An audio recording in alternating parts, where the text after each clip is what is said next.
Milungtad og hapit 14 ka oras ang hearing sa House Quad Committee kalabot sa matud pa extrajudicial killing sa war on drugs sa Duterte administration din walay giatrasang pangutana si kanhi Pangulong Rodrigo Duterte. Atong sayro ng detalye nini pinaagi ni Argil Relator live. Argil. Sara gihagit ni kanhi Pangulong Rodrigo Duterte ang si bisan kinsaman nga dunay akusasyon ingon man ebidensyang gihuptan batok kaniya nga mo-file gilayon og kaso ngadto sa korte sanglit andam kiniyang atubangon. Sa House Quad Committee hearing, pipila ka higayon nga gipangutana sa mga kongresista ang ginaduso nga pagpasulod sa International Criminal Court kon ICC sa nasod aron imbestigahan ang war on drugs sa kanhi administrasyon. Wala matud pa mahadlok ang pangulo niini. The ICC does not scare me a bit. They can come here anytime.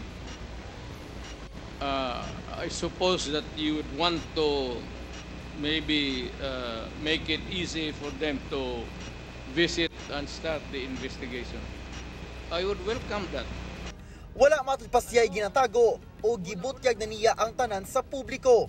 I did it for my country and for the young people dyan sa droga.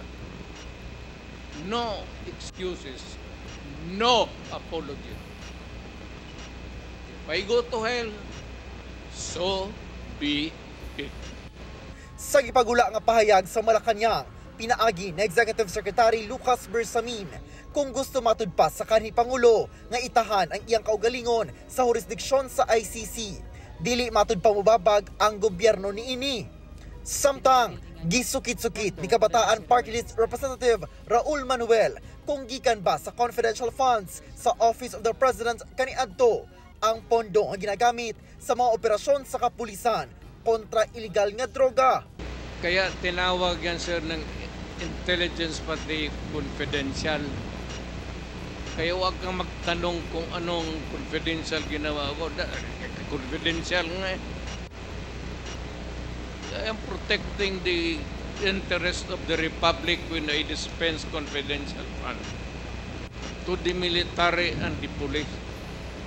Do not make me account for something which I cannot do legally. That is not allowed by law. I am prohibited from doing it. Sa iyang kampanya sa illegal nga droga, isip Presidente, iyang giako ang accountability, moral ug legal obligation sa gihimo sa iyang kapulisan sa pagsunod sa iyang polisiya. Now, if there is an appropriate action na gusto ninyong ilabas, then file the case in court. Wala nang pigil. Matagal na yan yung sabi extrajudicial killing.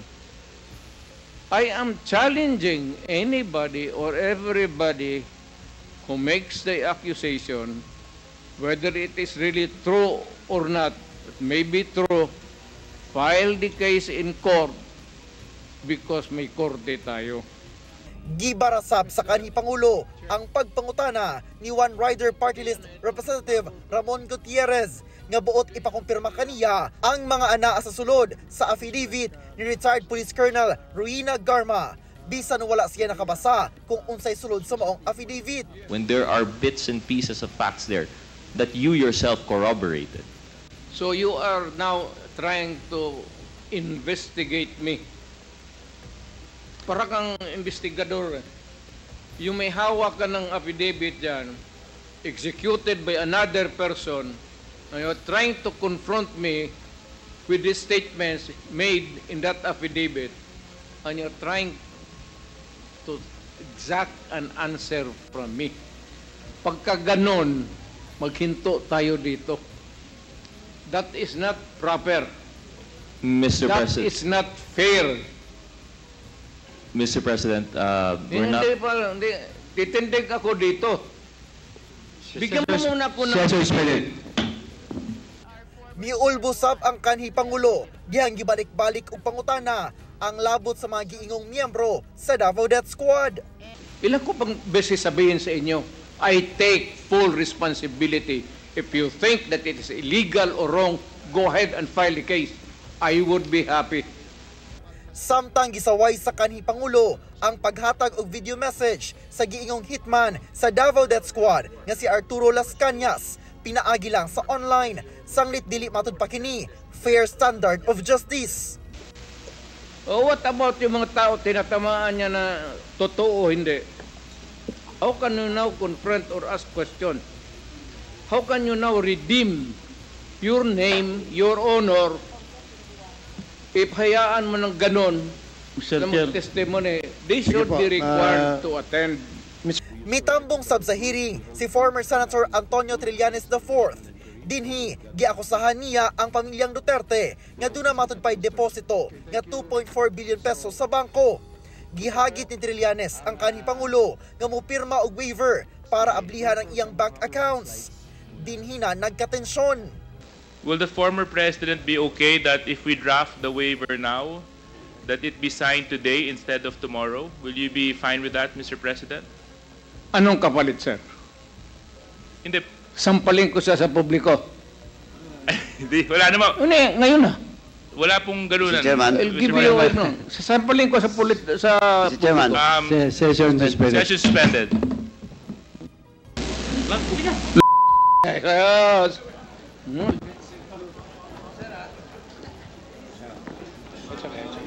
Sabi. Order please, order.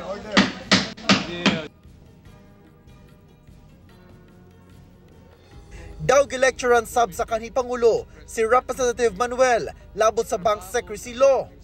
Ano, bawal yan to reveal a bank account, even piso lang yan, or 1 billion. Ano mo ba yan? You make it public here. Hindi mo ba alam that I could charge you for that alone? That single statement, I can send you to prison.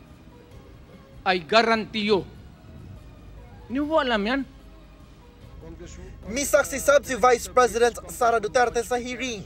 Gani, mihangyo siya sa committee chair kung pwede na ba nga ma-excuse ang iyang amahan dihang naabta na og gabii. Apan midumili si kanhi Pangulong Duterte nga mubiya sa hearing. Natapos ang maong hearing alas 11:44 na sa gabii, sugod alas 10 pa sa buntag o hapit 14 oras. Apan dili pa unta gusto ni kanhi Pangulong Duterte nga tapuson kini.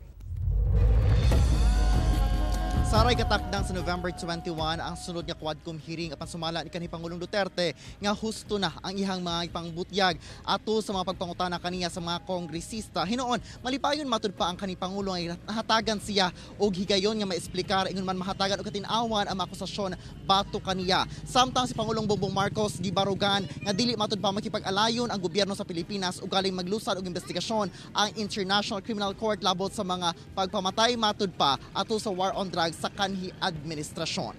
Sara. Okay, daghang salamat, Argil Relator.